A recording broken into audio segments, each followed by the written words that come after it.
In MMA, it is very rare we get fairy tales in such an unforgiving and brutal sport. We had an example of this over the weekend with Tony losing his third fight in a row, signifying the potential end of such a phenomenal fighter. However, we do get dreams that evolve into reality sometimes as well. An example of this is Ngannou coming up from the sand mines of Cameroon to living in a desert in Morocco and then being homeless in France to now being the current UFC heavyweight champion. We also have the most famous example in which Conor McGregor was on the dole and living in his father's attic just slightly over 10 years ago to now recently being the number one spot on the Forbes list for athletes. On Saturday, we had another fairy tale come true when Charles Oliveira snatched the lightweight title. This is a man who used to sell food to provide for his family at a young age, a man born straight from the hostile and dirt-poor favelas of Brazil. And personally, myself and Tim love to see it. Welcome, everybody, to another episode of Calf Kick Sports. I am your co-host, Ash, and I am joined by my partner in crime and the brilliant and insightful Tim Wheaton. What's new and exciting, buddy? How did you find the other night? Man, what an absolute electric intro. Like, that is a goosebumps intro right there to frame. Like, thanks, man.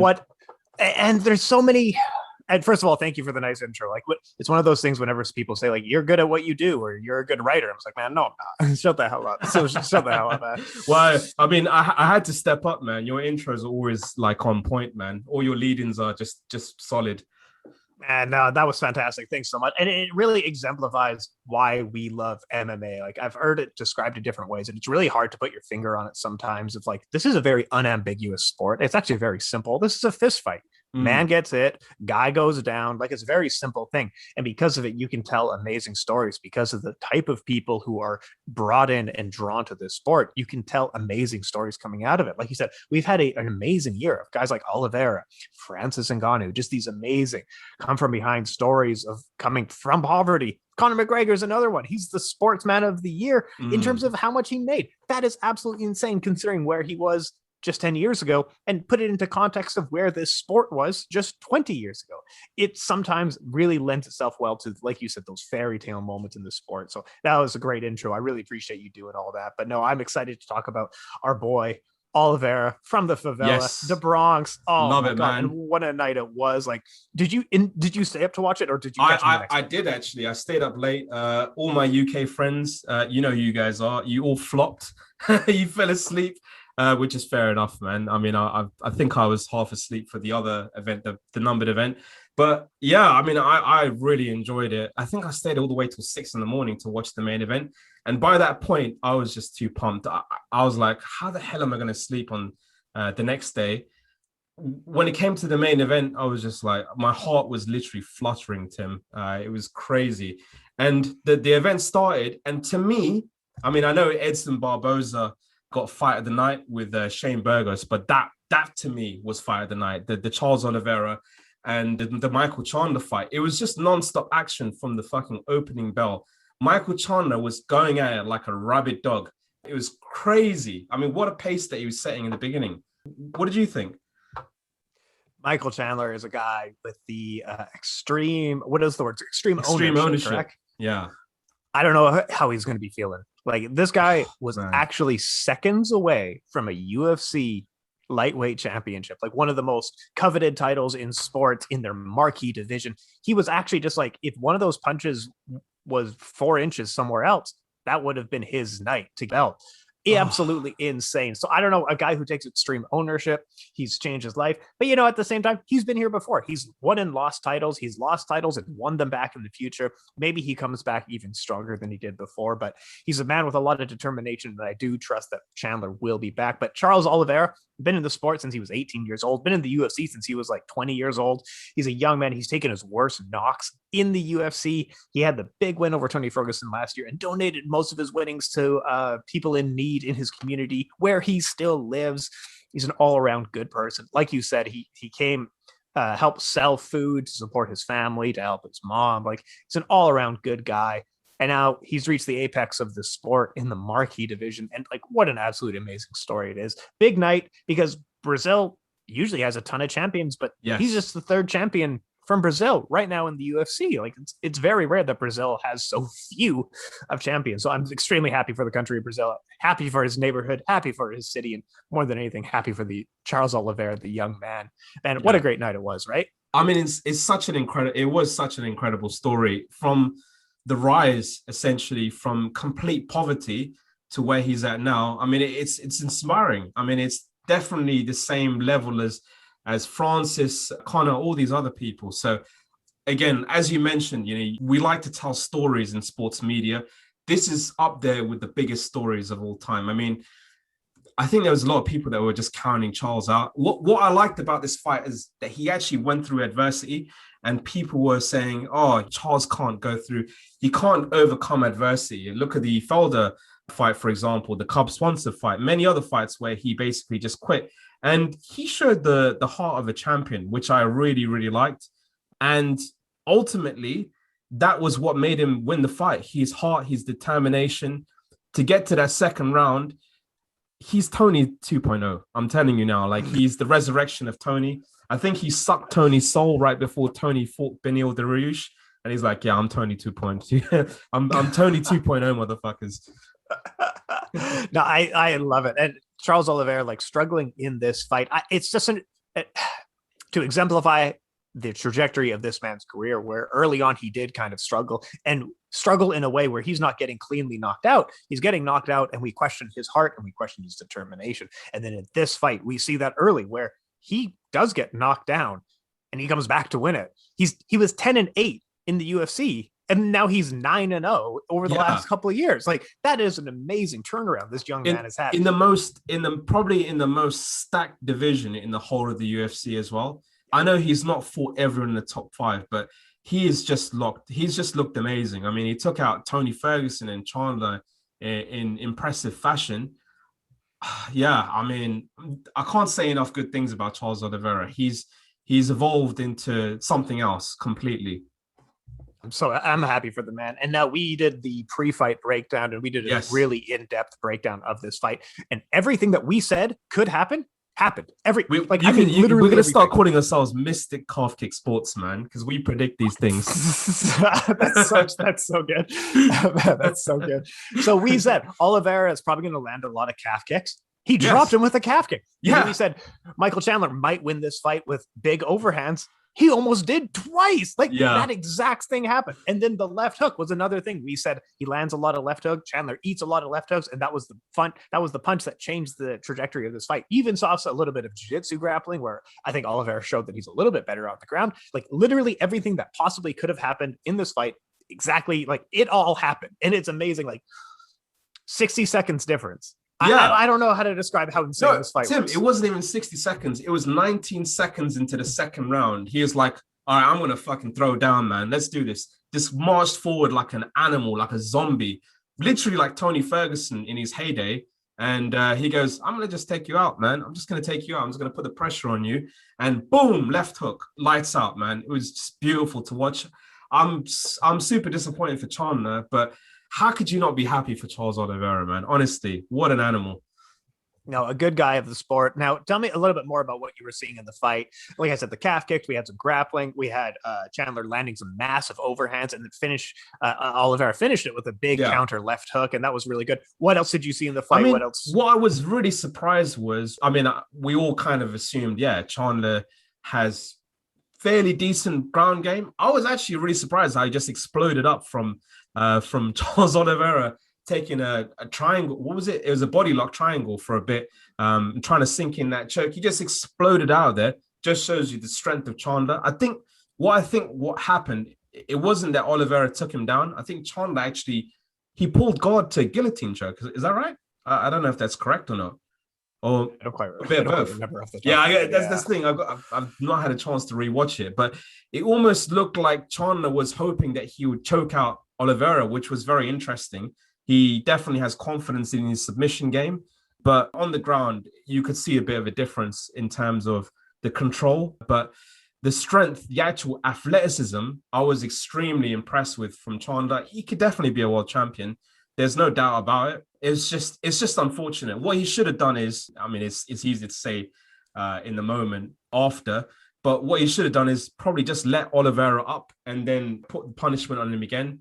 He made the mistake of not letting him up, and he paid for it dearly in the second round. I think that was his downfall. What do you think, Tim? Yeah, we quite often see similar from Michael Chandler, where for the first round, he does put 100% into his strikes. And because of it, he's incredibly powerful on his strikes and he's incredibly fast on his strikes. But kind of consistently over his fights, he fades during the later rounds because he's putting 100% into finishing the guy in the first round. So we kind of see that consistently with the gentleman. It's very hard because Michael Chandler is such a talented fighter and he was one step away from winning a championship. I do struggle a little bit because to see him, this is hard to pick because the top 5 at lightweight is so cool and so much fun, and I love all of it. But he's a guy that you can game plan really well for. You know the punch he's going to throw. You and I could see the punch that he was going to throw. We don't, we're not in his training camp. Yeah. We know exactly the punch that he's going to be looking to throw every time he's out. So it's something I think you can really train for. And like you said, he's super explosive. He just kind of got up when he wanted to. He powered out of a submission there, or he unlocked the hands and then powered out of a submission. But yeah, I know he's super talented. Where does he go next then? Like what's Chandler. Next for Chandler? What's next for Chandler? Yeah, I mean, immediately, Tim, I actually thought the best fight for him is Gaethje. I think that's a brilliant fight. Him versus Justin Gaethje. Gaethje needs a win to get back into title contention again.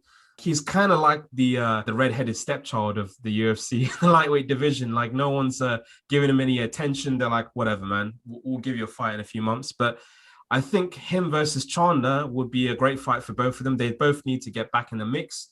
And it'll be a fireworks fight. It should be a main event fight, in my opinion. What's your thoughts? No, that's a just bleed kind of fight. That's a great my God, man. Yes, that just shows you my mentality. No, I'm into that fight as well.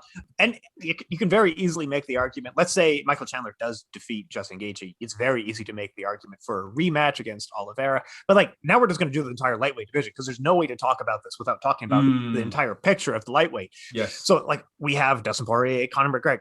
I think with the UFC, it's very obvious. Dustin Poirier has the best claim if he wins. And if Conor wins, the rules are a little bit different for Conor. So he gets the next title shot if he wins the fight. I think that's very obvious, which gives us time. And that's great to set up like, what is Justin Gaethje doing? What is Michael Chandler doing? Do they fight? Now we got a new man, Beneil Dariush, into the mix. He wants to take some time off. Hasn't just had a child. So all right. How about Justin Gaethje versus Michael Chandler? PFL versus Bellator in the top of the UFC. Yeah, I mean, I think that's great. Honestly, it's so easy to make fights at lightweight, isn't it? I mean, there's just so many good matchups. As you said, just put the names into a hat and just pick out a good fight. Do you know who I think is a little bit of a dark horse in the division, considering he beat Oliveira at lightweight? Felder, man. I think Felder is, if they give Felder a fight against Beneil Dariush and he gets another win after that, I think, why not, man? Set that rematch up. I think that'd be a great fight as well. Absolutely. And Felder's been around for he's been taking hard knocks in that division. Every fight, it feels like he's fighting for his life. He's a determined man. I would love to see it. But yeah, if you want to mix up the division a little bit more, throwing Felder in there, I can absolutely agree. I've even seen people suggest Max Holloway. And here's the weird thing. So I really, Max Holloway coming up, like, why not? He's stuck against Oliveira. Yeah. Oh my God. Yeah, that would be good. They've already fought before as well. And I think, he lost actually, Oliveira. Yeah. So that would be a good one to get back.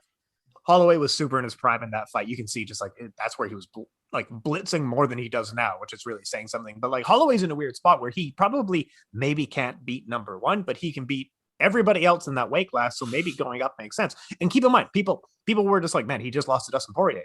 Yeah, he had a close fight with the number one fighter in that weight class. That doesn't dismiss him from the weight class. If you throw Max there, Max might actually beat. But here's something I'm actually struggling with. And I wanted to ask you about this. Yeah. Charles Oliveira versus the rest of the top five. I love Charles Oliveira. He's so good. And I've broken down all of his fights. I've seen like what he does technically. Because of that, I actually struggle to see him beating a Justin Gaethje. I struggle to see him beating a Dustin Poirier. I even struggle, and I hate to say this, the Conor McGregor probably beats Charles Oliveira. I don't know about that, man. It's only because I think, and I'm the biggest Conor fan ever, man. I love Conor so much, but I think Conor fighting Oliveira is a bad matchup for him. I mean, he's not got the best ground game, submission defense is not something he's ideal at. And guess what Oliveira is good at? You know it already. So if they do fight, I begrudgingly would say Oliveira could win that fight, but you never know, man. That knockout power. Who do you think hits harder in the division? Hits hardest in the division? I think Chandler's up there, man. I don't know if he hits harder than Conor, but if Conor hit Oliveira with those shots, do you think he goes down? It's so hard to say.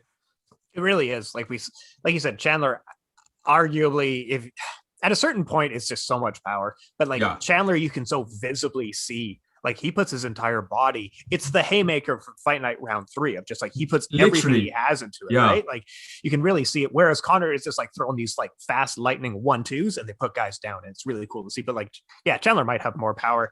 I don't know. See, this is the thing of like lightweight is so much fun. These are all amazing fights, but Oliveira's now in the mix. Even the new Justin Gaethje 2.0 with his like adjustments of being a little bit more patient. I love Dustin Poirier. Dustin Poirier is my boy. I've been watching him since WEC. You're the biggest. Yeah, I know you're a big fan of Dustin, more so than Conor. Easy. By far. But like I think Gaethje probably beats Poirier and Oliveira, but I could be wrong. This is the fun of lightweight. It's such a good division You think now. Oliveira beats Poirier? Really? Oh, sorry. I think Gaethje beats Poirier and Oliveira. Oh, really? Gaethje just. I don't know, man. I mean, he didn't look great against him. Well, he looked good, but he didn't look great against Dustin. But then again, as you said, Gaethje 2.0, he's a beast, man. I think even Khabib said he's the guy that's hit me the hardest out of anyone in the whole division. So that's a very, very interesting point. I would love to see the reference. The reference point would be him versus Michael Chandler. Who's got the biggest power? Who's the tougher man? Who's going to come out on top? I think that's the next big fight at lightweight. Honestly, it's going to be great. Man, there's so much fun stuff coming out at lightweight. But yeah, on the Khabib note, the next 12 months at lightweight, I'm so freaking excited for it. Like you said, just put their names in a hat. I don't care who's fighting who. But yeah, Khabib said like another couple of leg kicks, I would have had to change my game plan against Justin Gaethje. No way. I didn't know. I didn't hear that. Yeah, that's why. And even Dustin Poirier, people were like on Twitter of like Dustin Poirier beats Justin easy. And Poirier was like, it's not easy fighting Justin Gaethje. That guy kicks you. Man, Gilbert Melendez, a guy who's been around since Strikeforce. He was a champion in Strikeforce. He said, if someone paid me $10,000 to take a kick from Justin Gaethje, I would say no. Like, there's no way I'm getting kicked by him again. Wow, that says everything, man.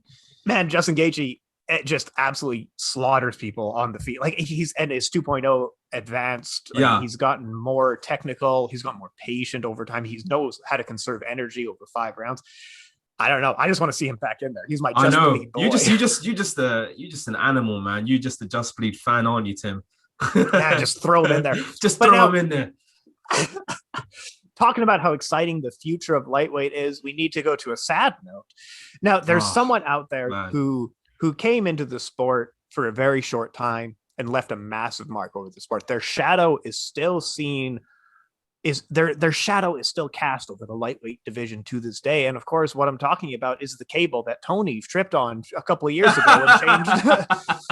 That cable changed the course. Cable. Honestly, it changed the course of what the lightweight landscape would look like. It changed the timeline of everything. Everything, man. I mean, it wouldn't be what it is today if it wasn't for that damn cable. I'm telling you, who knows, man? That Tony might have been able to beat Khabib. We never will know. We'll never know.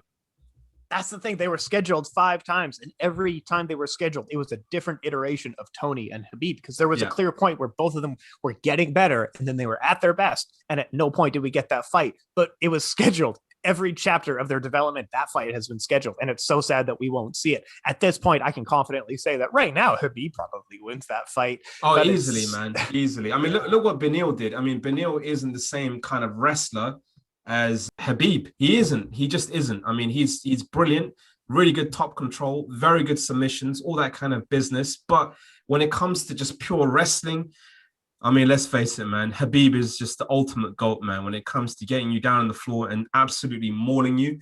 So if Beneil Dariush can do that, what do you think Khabib can do, man? He probably can do whatever the hell he wants to Tony. No, it's really sad to say that, because they were both so unique. Tony was so talented. How big was that win streak? That was a 12-fight win streak he had in like the hardest division in the sport, and he was beating extremely tough opponents and taking some hard hits along the way. But like, so this was the game plan that you and I had figured out ahead of time, that like Beneil Dariush actually should follow the success that Kevin Lee had. Kevin Lee put him on his back, and you don't even need to pass guard. You can just control him from there. It's not submission grappling competition. It is, you can land ground and pound from that position. And Beneil tried to pass guard a couple of times and couldn't, but he can still win the fight from guard. And that's exactly what he did. He just beat him basically in a submission grappling match, in a wrestling match. And the sad thing is, like, Tony didn't look good. You know, like he didn't, man. He didn't throw any. I mean, like, you know, before, I think there was a statistic that I read the other day. I know you're big on stats, Tim, so you're smiling over here. So he's thrown 30 strikes in the last 30 minutes of his last 2 fights. So that is 1 strike per minute. I mean, when do you ever see Tony just landing 1 strike per minute? I mean, it's never happened. And to be fair, it's against stylistically awful matchups for him, people that are better grapplers than him, in all honesty. But still, man, I mean, it's heartbreaking to see, in all honesty, especially as an Al Kukui fan for many, many years, watching him in tough. It was hard to see, man. I had a bet on Tony as well. I'm not gonna lie, man. I led with my heart a little bit and got burnt, and I was like, oh fuck, man. More so than the money, my heart is breaking for Tony, man. It's hard to see that. That's rough. And it's not losing in a way where like he got blitzed really quickly and you're thinking like he just got knocked out, he can still compete at his best. We've seen sustainably for 11 rounds now that like he's not who he used to be. And we know who he used to be. He was so fast. He was so like he could weave his punches in and out. He was creative. He was so fast. This fight, he looked slow. And I'm saying this as someone, I think Beneil Dariush is very slow for lightweight, and Tony Ferguson looks slower than that. He couldn't mount. We kind of said like he's a specialist in the guard from his back. He couldn't do anything from the positions where he's best. Once from the heel hook, after that point, you saw him do absolutely no offense. There is a point where you think like not tapping out is really cool. That's great. You're actually damaging. Like you're not doing better. You're not doing yourself a favor by not doing that. Like your next fight, that knee is compromised, as it's been compromised for years now. Like you haven't gotten stronger over time. Yeah, exactly, man. I mean, well, what's going to happen next? He's going to lose one. Like, it's like he's losing every limb each fight. He's losing one limb a fight. You know, he's lost his arm the last fight. Now he's losing his leg. I mean, what's next, man? You know, leg next and then arm fourth. I mean, come on, man. Tap for fuck's sake. Like even Beneil Dariush said, I heard that pop. So any other man in history would probably tap to that. But Tony being an absolute warrior, he decided not to tap. But it's just not smart, man. It's not good for your long-term health, especially at 37. Guy shouldn't compete at lightweight anymore. Honestly, he shouldn't fight at lightweight anymore. No, this is the thing of like we talked about what he does for his future. Fighting, there's the old saying that you don't play this sport, right? You don't play boxing. It's not a game. You don't play fighting because when you get old, and Harry Helwani brought this up today on his show, but like when you get old in basketball, you move to the bench and you chill out on the bench for a bit. Yeah. You know, guys outpace you. They run around you. In baseball, you spend a little bit more time on the bench. In this sport, you take more shots to the head when you get old. You take more damage to your body when you get old because, and we're talking about this with Donald Cerrone as well, of like, why do the UFC keep like their old guys who are in their sunset years? Why are they putting up against the young, hungry guys, right? Like, why are you trying to absolutely kill these guys? That's the UFC for you, man. They don't give a shit. They're just like, you know what? We're going to build up the new guy. And how are we going to do that? We'll just put him against an old guy with a big name. It's just about that survival of the fittest. And it's like a Darwinian kind of concept that the UFC have. It's like, okay, you're fairly old. Look, if you are old, you're just going to have to fight someone young. And if you lose a number of fights, we'll just cut you, just like we did with Woodley. So, yeah, it's very Darwinian, the way the UFC look at that. I agree. I totally agree. And it's a brutal sport sometimes where Donald Cerrone is the exception. Diego Sanchez is the exception. But other than that, they grind their old fighters into like building up their young fighters against often unfair of like, this guy's super hungry to make his name. So he's going to kill Donald Cerrone tonight. Like, and it's brutal. Oh, man, and it sucks. Yeah. And it sucks that Tony Ferguson, I'm now putting him in that class, but like seeing how he fought that like a couple nights ago, I don't know how he does against the rest of the top 15 at lightweight. I don't know how winnable a lot of these fights are. And that's why you and I said having a sunset fight, a weight class up against Damian Maia makes a lot of sense. At least he won't be taking Oh man, too not much Damian damage. Maia, Tim. You just want him to lose all his limbs, don't you? I've had enough of these limbs. You're just like, oh, Tony, man, just lose your arm as well. Use your other arm. Lose your left I arm. don't know. Yeah, get rid of that. No, and this is the sad Not thing against when the you grappler at welterweight. I would like to see him against a Vicente Luque, like you mentioned. I thought that was brilliant.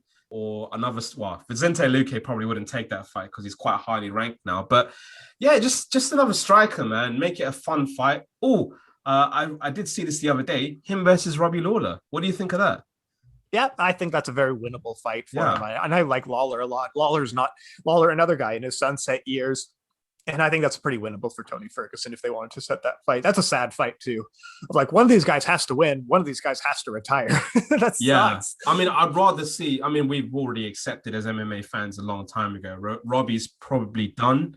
I mean, I simply don't think he'll ever win the title again. I mean, he's had his heyday. He's probably one of my favorite welterweight champions of all time, but he's definitely past it. Now, if Tony moves up in weight, do you think he's got a chance at making another run?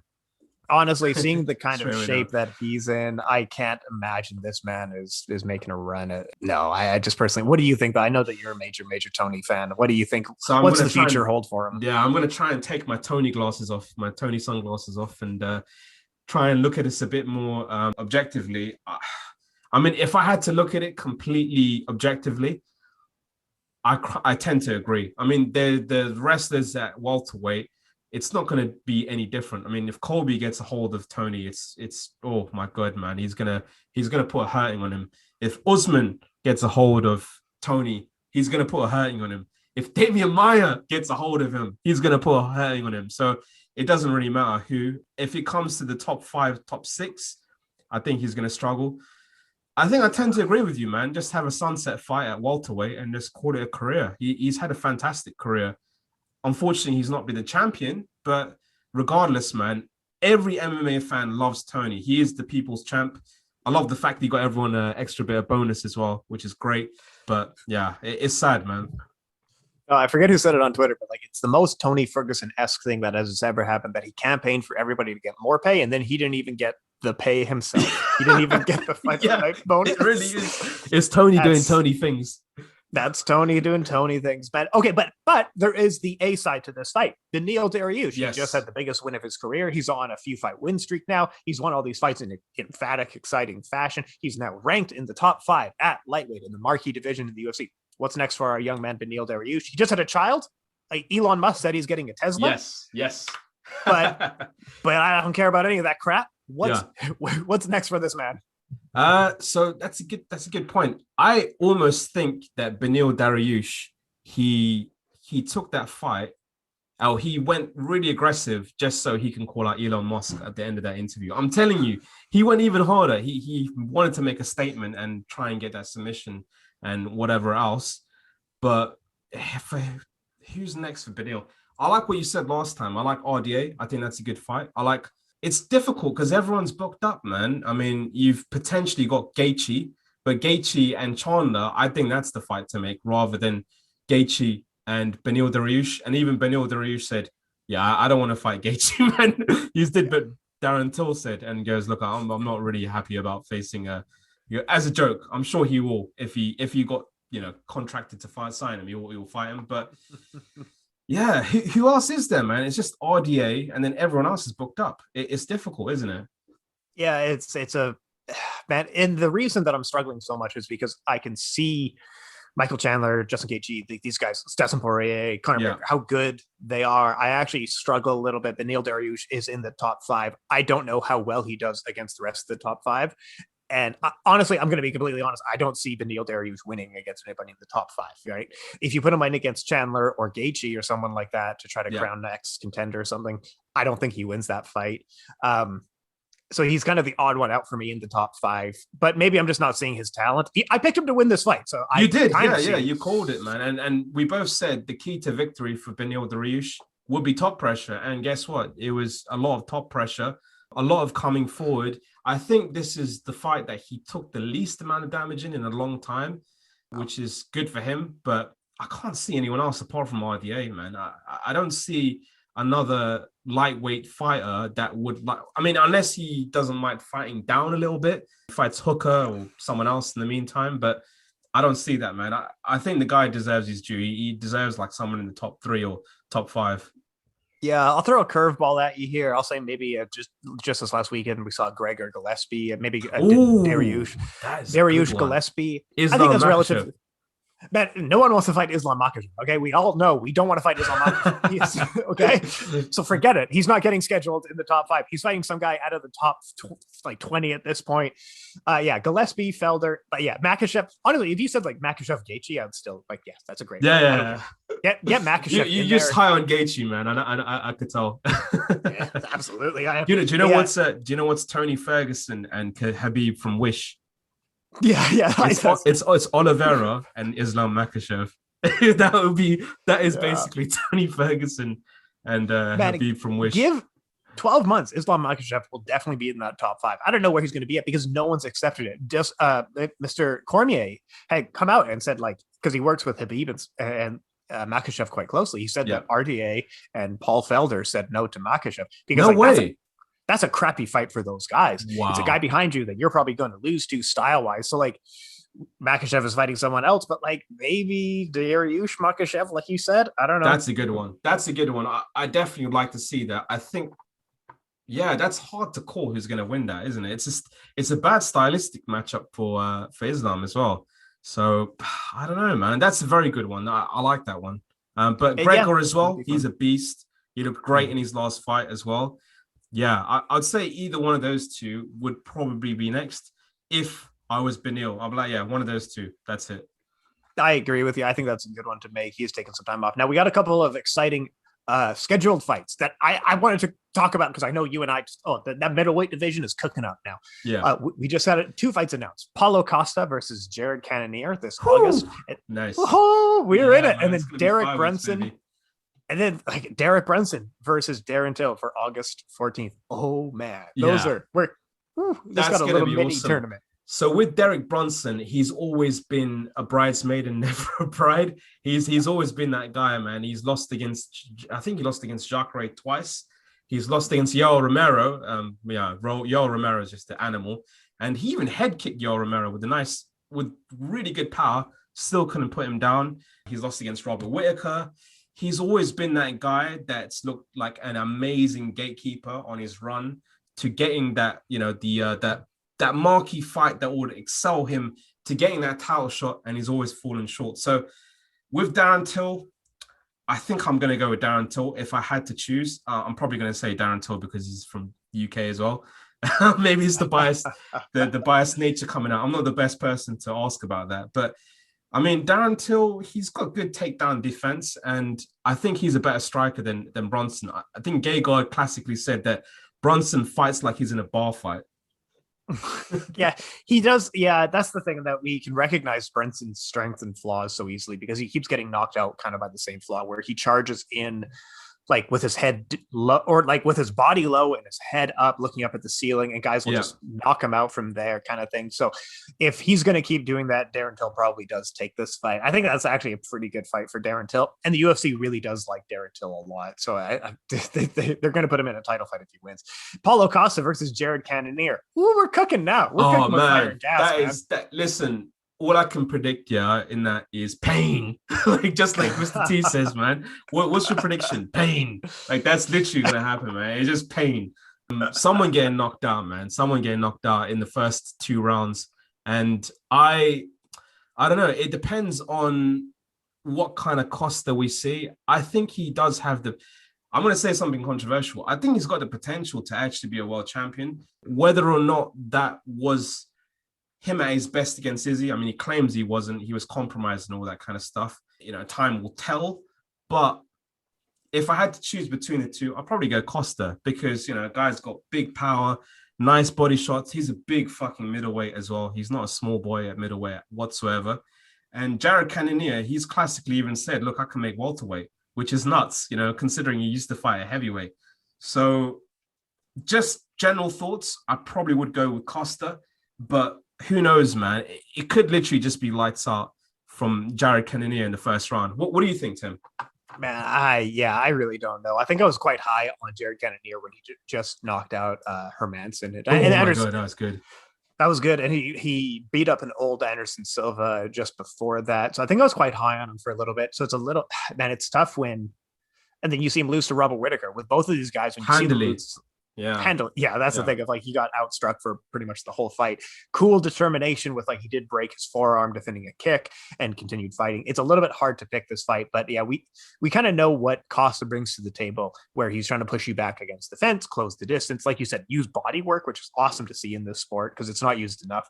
Yeah. But it's a matter of like, can he do that against a guy like Jared Cannonier who uses a really diverse mixed skill set?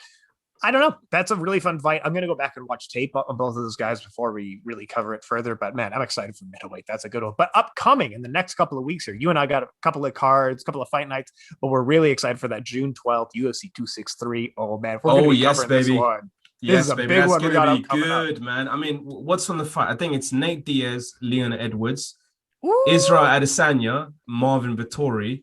Oh. I think I've already forgotten because it's just too damn exciting. I need to look at it. But it's just a bunch the God of War having his rematch against Brandon Moreno. Oh my God, how could I forget that, man? That was that for me was fight of the year last year, man. I mean, I liked the Joanna and Weili fight, but for me personally, I thought that was fight of the year, man. That was brilliant, incredible. Absolutely, man. Man, keep it locked to us here. We're going to be really covering that fight night coming up in the next couple of weeks here because we're really excited for that one, breaking down all those fights here. Before we get out of here, anything else we need to cover off? We had a big event this past weekend. We got a little bit of stuff upcoming. What's going on? What do we need to cover? Stay tuned, guys. We're going to have a really, really big pod for the next event. It'll be a nice long one covering all the fights. Nice little pre-fight breakdown. And as always, me and Tim are going to go through hours of tape just for our loyal listeners. So yeah, stay tuned. Make sure you like and subscribe. Hit that like button.